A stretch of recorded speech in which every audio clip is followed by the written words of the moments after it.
Hello everyone good afternoon एया मैं दुटा कणी बॉइल करी आसो आरो एटुकुरा मोर पानीलाव आछे जुआकाली आधाखिनि खाई थैसो हेबाबे एया एखिनि मोर पानीलाव आछे एखिनि मैं भालके बाकलि एरुवाई एनेदरे मैं सरू सरूके काटि लौ आरो आजि मैं रान्धिम कणिर सैते पानीलाव सब्जी तो एनेकेই मैं एया सरू सरूके काटि लैसो।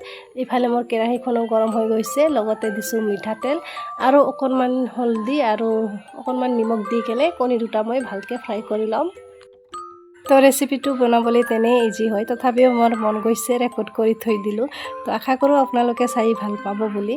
तो এইখিনিতে मोर इया कणि भाजी लोৱা হৈ গৈছে এতিয়া মই একেখিনি তেলতে পিয়াজ আৰু জলকীয়াখিনি অলপ ভাজি লম তাৰ পিছতে ইয়াতে মই দিম ৰেড চিলি পাউডাৰ 1 চামুচ হলদিৰ গুড়ি 1 চামুচ আৰু লগতে অকনমান পানী দি দিম যাতে মছলাখন পুৰি না যায় হেবাবে এইখিনি পানী দি কিনে অকনমান সময় ভাজি লম।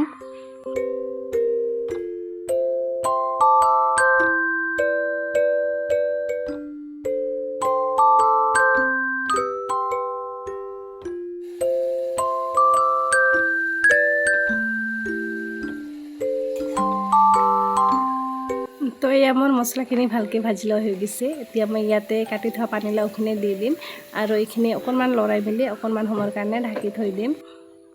তো এয়া मोर পানীলাওখিনি প্ৰায় 80% হৈ গৈছে এতিয়া মই ইয়াতে নিজৰ জোখৰ মতে পানী দি দিম আৰু অকনমান সময় উতলিবলৈ দিম। এয়া मोर পানীলাওখিনি অকনমান সময় ঢাকি থোৱাৰ পিছতে উতল আহি গ'ল এতিয়া মই ফ্ৰাই কৰি থোৱা কণী দুটা দি দিলোঁ আৰু আমাৰ ৰেচিপিখন এইখিনিতে ৰেডি হৈ গৈছে।